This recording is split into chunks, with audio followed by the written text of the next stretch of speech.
Hey guys, look, it's a Tom Hooper frame. Oh, I'm gonna start my review with that. Okay, this is honestly my 16th take of this review. It is extremely hard to do, and it's becoming a pain in the ass. But I have to say, I decided to split this review into two separate ones. One with spoilers, one without. This is the one without spoilers. I had to do one with because my opinions of this movie are all storyline related, and I could not get them across without spoiling it. So this one may not. I don't really get into the storyline. I'm just gonna talk a small bit about it because I don't want to get into like a rant about the storyline and spoil the movie for anyone. So keep it going. If you haven't seen the movie, if you have seen the movie, you want to see a little bit more of a thought-provoking review, check out the other one. If you haven't, check this one out. There's no spoilers. Or check out both. Works with me. I'm cool with that. Cool watching both. Um, yeah, so this has no spoilers in it. Jumping right in, my number one biggest problem with Les Mis, non-storyline related, because I'll talk about that in a second, is the way that Tom Hooper approves of his framing from his cinematography. At first, it bothered me a shitload in King's Speech. I actually was one of the reasons I was so against him winning Best Director that year, was because I thought the framing was just bad. It was too far out. It was too many shitty angles. And, if that's what you're into, that's what you're into. But I don't think I should have to suffer through not bad. I think the cinematography is actually pretty well done in this movie. It's just there's such stupid angles. And that light's kind of bugging me. Okay. It's just weird angles, and it's just bothersome.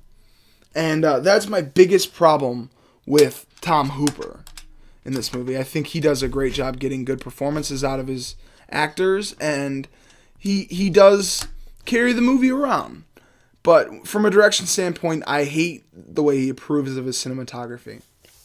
And that's just his style. I gotta get past that. But I think as you go along with me, I will review every Tom Hooper movie that way, because I just do not like that. I brought it up going into the acting. I think the acting in Les Mis is top notch. I didn't expect a lot going into this movie because I'm not a fan of musicals. I never have been. I didn't think I was going to like this movie, and I definitely thought I was going to hate it, to be honest with you. So I went in with pretty low expectations, and walking out, I think that Anne Hathaway deserves to win Best Actress, or Best Supporting Actress, I'm sorry, because the two front runners right now are her and the phone's ringing. It's going to piss me off because I'm not stopping this. But her and Sally Field, and I think she runs circles around Sally Field, especially because she's in this movie for maybe 15, 20 minutes total screen time. I don't know, give or take 5. But she's not in a lot, and she really does a fantastic job. The song that she sings, I believe it's called I Dreamed a Dream. I've listened to it a couple times today, and it is fantastic. That scene alone will win her first Oscar, at least in my opinion. And if I had a vote, that's what I would do. Next one to bring up is Russell Crowe. Everyone gives Russell Crowe a lot of shit for his not being able to sing, and I agree with that. I actually think that he is not a good singer, but when you put him against Anne Hathaway and you put him with Hugh Jackman, who are better singers than him, I think it makes him think that he's a bad singer. But obviously, I don't think he's a bad singer. I just don't think he's as good as them. He was definitely the weak link when it comes to singing. But I think his character has a great chemistry with Hugh Jackman. And I think that he was a good villain, if you want to call him that, a good villain for the movie. But the real scene stealer, well, not really scene stealer, but the real gem of this movie is Hugh Jackman. I've always looked at him as Wolverine. I've never thought of him as a great actor, to be honest. And I think this was the movie where I go, I think Hugh Jackman needs to do more true dramatic films because he will get nominated for Best Actor, and I think he deserves to make a case to win it. He's fantastic throughout this movie. He needs to be in it more, and that's my biggest gripe. And that goes into the storyline, and that is he's not in this movie enough. He's in it for the first half of the movie. I love the first half of this movie. Second half of this movie takes a backseat to stupid storylines.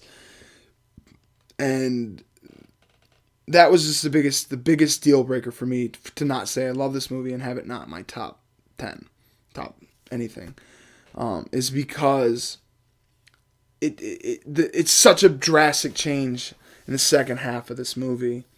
The first half, I thought it was amazing. I can't really talk about it without talking about spoilers. So again, if you have seen it, go to my other video because it's all I talk about in it. I don't really talk about acting as much as I do in this one. It's mostly about storyline. But the first half of this movie, I love the storyline. I was intrigued with it, everything else. And then the second half, I would say, as soon as he gets the little girl, that's all I'll say. As soon as he gets the little girl, that's when this movie falls apart for me. It slowly fell apart. I was like, oh, it could be saved. Never gets saved. One scene at the end I thought was great, and that was it. The final half of this movie, hour and a half of this movie, there's one scene I liked, and that was it. I can't say the acting in the second half was good. Eddie Rainman, Amanda Seyfried, I don't know whoever else was in it. The acting was fine. There's one girl, I totally forget her name. I'll throw it in the bottom. I'm too far to look it up, but she's in a love sequence with Amanda Seyfried, Eddie Rainman, and her. I'm not sure of her name. If you know it, throw it in the comments. I'm already going to do that in the subscription, but I thought she was fantastic in this movie. She was gorgeous, and she was fantastic, and she's definitely one to look out for. There's two bright things in the second half of this movie, and that was one of them. I wish I knew her name, but I don't. But yeah, I really hate the second half of this movie a lot, and it affected my opinion of this movie a lot. With that being said, I there's nothing else to really talk about. I loved the acting. I loved Hugh Jackman. I loved Anne Hathaway. Thought Russell Crowe and Hugh Jackman had great chemistry with one another. Loved the first half of this movie. Hated the second. I definitely see musicals again. Tom Hooper needs to get a new cinematographer. And what else? I don't think it deserves Best Picture, but I mean, if it wins, it wins. I haven't seen a movie to make a case for it to not win. I mean, I haven't been blown away with all the front runners for Best Picture. My favorite movie would be Life of Pi and Argo, and they don't have a chance. So, I mean, if it's between this and Lincoln, I'd rather have this win than Lincoln. I haven't seen Zero Dark 30 yet, but that's a whole nother, thing. With that being said, I give Les Mis a 7 out of 10. If it concluded the way it was built up in the first half, it would have been in my top 10 movies of the year, but it didn't. The second half really fell apart because of the storyline. I think a lot of it didn't translate well to film, and it didn't do much for me the second half. It really fell apart. So don't hate on me, or hate on me, it doesn't matter. Leave a comment below telling me your thoughts. Go check out the other video. Check them both out. Check out my other videos. Give me a subscribe. Share my page. Hook me up. Thank you. Have a good night.